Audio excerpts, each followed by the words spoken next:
Les trois cheveux d'or du diable.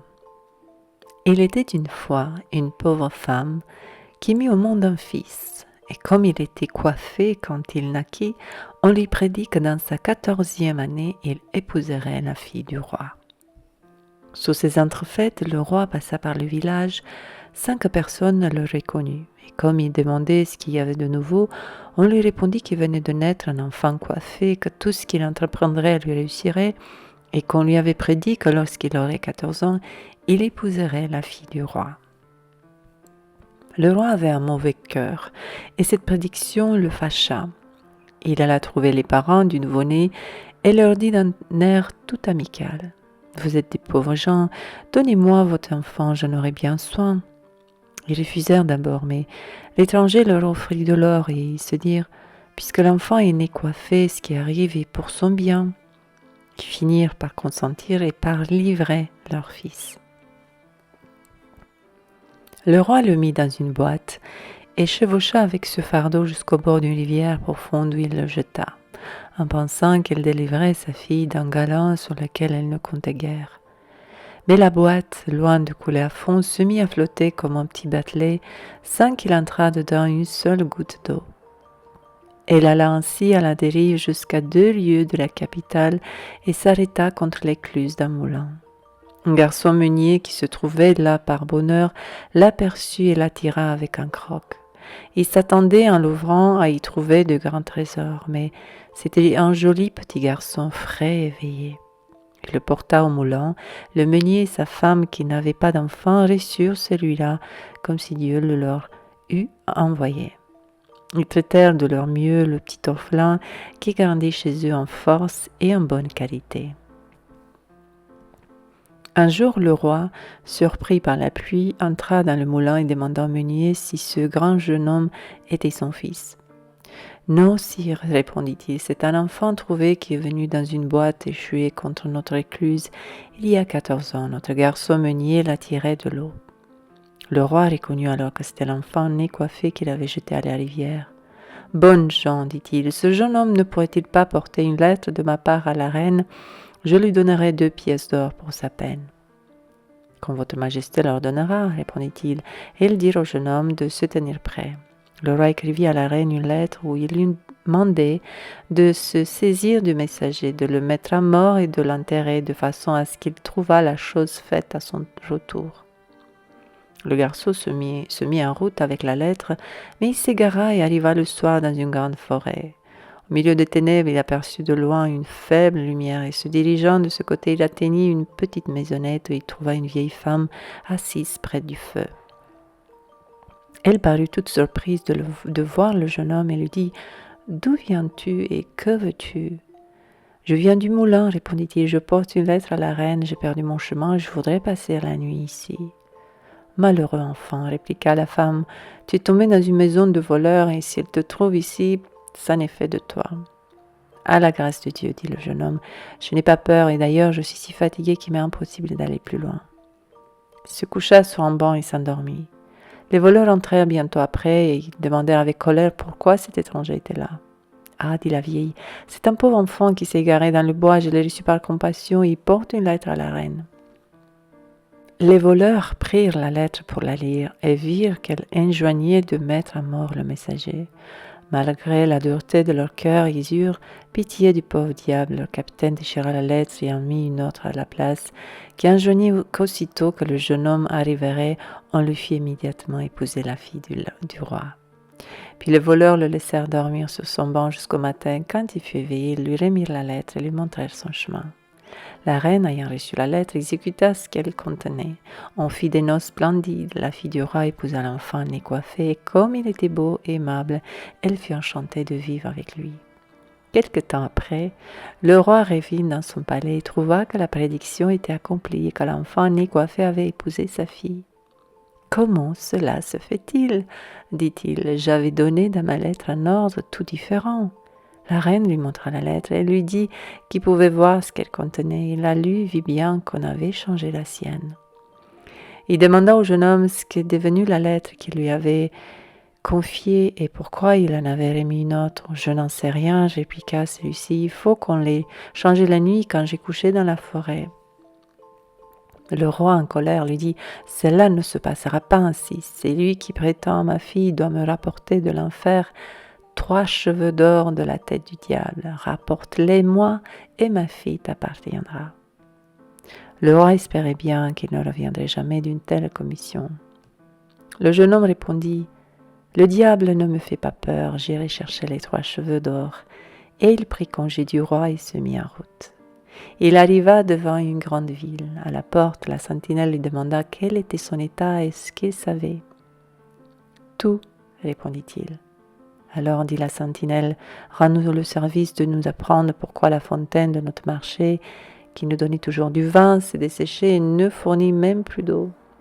Attendez, répondit-il, je vous le dirai à mon retour.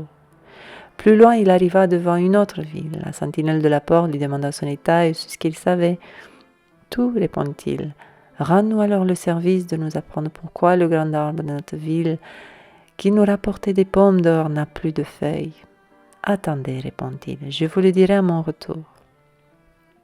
Plus loin encore, il arriva devant une grande rivière qu'il s'agissait de passer.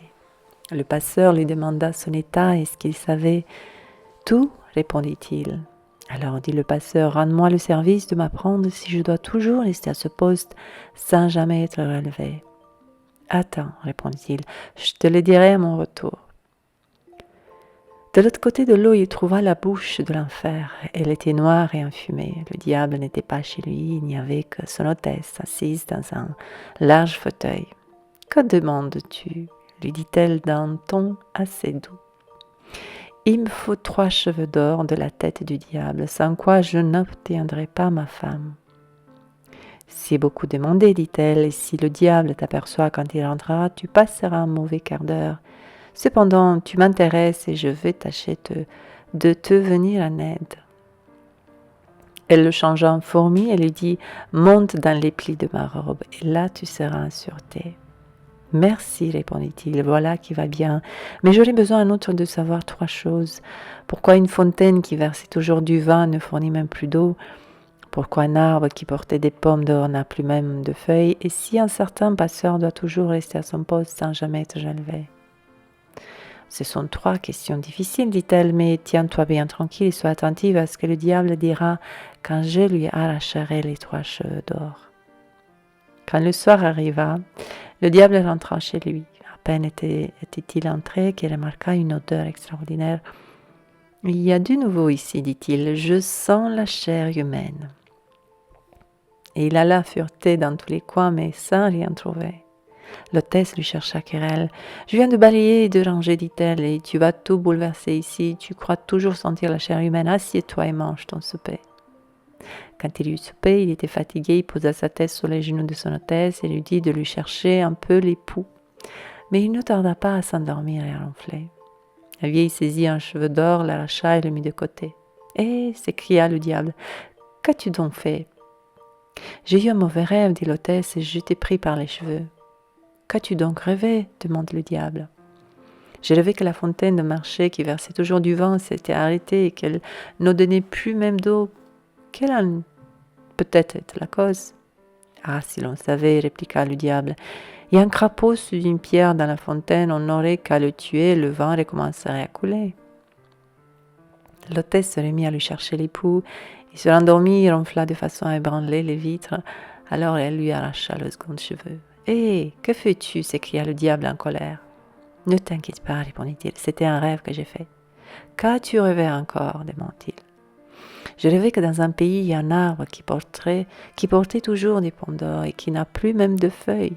Quelle en pourrait être la cause ?»« Ah, si l'on savait, répliqua le diable, il y a une souris qui ronge la racine, on n'aurait qu'à le tuer et reviendrait des pommes d'or à l'arbre, mais si elle continue à le ronger, l'arbre mourra tout à fait. Maintenant, laisse-moi un repos avec tes rêves, si tu me réveilles encore, je te donnerai un soufflet. » L'hôtesse l'apaisa et se remit à lui chercher ses poux jusqu'à ce qu'il fût endormi ronflant. Alors elle saisit le 3e cheveu d'or et l'arracha. Le diable se leva en criant, voulait l'abattre. Elle le radoucit encore en disant « Qui peut se garder d'un mauvais rêve ?»« Qu'as-tu donc rêvé encore » demanda-t-il avec curiosité. Je rêvais d'un passeur qui se plaignait de toujours passer l'eau avec sa barque, sans que personne ne la remplace à jamais. Ah, le sot, répondit le diable, le premier qui viendra pour passer la rivière, il n'a qu'à lui mettre sa rame à la main, il sera libre et l'autre sera obligé de faire le passeur à son tour. Comme l'hôtesse lui avait arraché les 3 cheveux d'or et qu'elle avait tiré de lui les 3 réponses, elle le laissa en repos et il dormit jusqu'au matin. Quand le diable eut quitté la maison, la vieille prit la fourmi dans les plis de sa robe et rendit au jeune homme sa figure humaine. « Voilà les 3 cheveux, lui dit-elle. Mais as-tu bien entendu les réponses du diable à tes questions ?»« Très bien, répondit-il, et je m'en souviendrai. »« Te voilà donc hors d'embarras, dit-elle, et tu peux reprendre ta route. » Il remercia la vieille qui l'avait si bien aidé et sortit de l'enfer, fort joyeux d'avoir si heureusement réussi. Quand il arriva au passeur, avant de lui donner la réponse promise, il se fit d'abord passer de l'autre côté, alors il lui fit part du conseil donné par le diable. « Le premier qui viendra pour passer la rivière, tu n'as qu'à lui mettre ta rame à la main. » Plus loin, il retrouva la ville, à l'arbre stérile.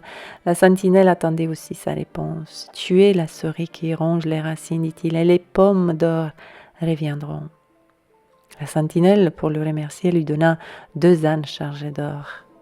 Enfin, il parvint à la ville dont la fontaine était à sec et dit à la sentinelle, « Il y a un crapaud sous une pierre dans la fontaine. Cherchez-le et tuez-le et le vin recommencera à couler en abondance. » La sentinelle le remercia, lui donna encore 2 ânes chargés d'or. Enfin, l'enfant né coiffé revint près de sa femme qui se réjouit dans son cœur en le voyant de retour et en apprenant que tout s'était bien passé.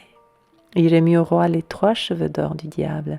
Celui-ci, en apercevant les 4 ânes chargés d'or, fut grandement satisfait et lui dit « Maintenant toutes les conditions sont remplies, ma fille est à toi. Mais, mon cher gendre, dis-moi d'où te vient tant d'or, car c'est un trésor énorme que tu rapportes. » « Je l'ai pris, dit-il, de l'autre côté d'une rivière que j'ai traversée. C'est le sable du rivage. »« Pourrais-je m'en procurer autant ?» lui demanda le roi qui était en avare. « Tant que vous voudrez, répondit-il, vous trouverez un passeur, adressez-vous à lui pour passer l'eau et vous pourrez remplir vos sacs. » L'avide monarque se mit aussitôt en route et, arrivé au bord de l'eau, il fit signe au passeur de lui amener sa barque.